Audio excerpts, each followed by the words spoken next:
ఒక వ్యక్తికి ఉరిశిక్ష విధించారు. రాజు చెప్తాడు, నీ శిక్షను రద్దు చేసుకునే అవకాశం ఉంది అని చెప్పి ఇలా అడుగుతాడు, ఒక స్త్రీ ఒక మగాడి నుండి కోరుకునేది ఏమిటి అని. ఈ ప్రశ్నకు నువ్వు సమాధానం చెప్తే నీ శిక్షను రద్దు చేస్తాను అని అంటాడు.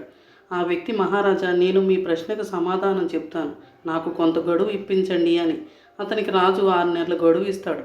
అతను రాజ్యాలన్నీ వెతికినా అతనికి ఎక్కడా సరి అయిన సమాధానం దొరకదు.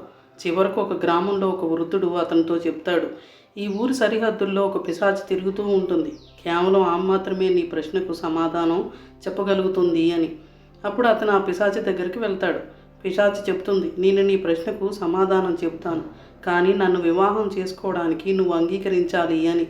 ఆ వ్యక్తికి మరొక దారి లేక ఒప్పుకుంటాడు.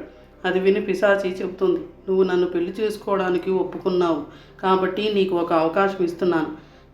నేను నీతో గడిపే సంసార జీవితంలో ప్రతిరోజు 12 గంటలు పిశాచిలాగా, 12 గంటలు అందమైన స్త్రీలాగా నీతో ఉంటాను.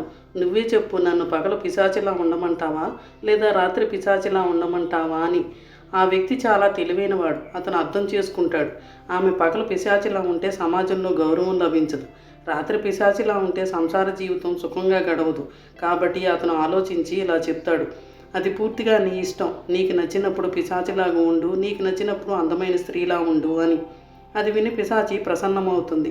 ఆమె అతనితో చెప్తుంది, నువ్వు నా మనసుకు సంతోషం కలిగించే మాట చెప్పావు కాబట్టి రోజుకు 24 గంటలు కూడా అందమైన స్త్రీలానే ఉంటాను అని.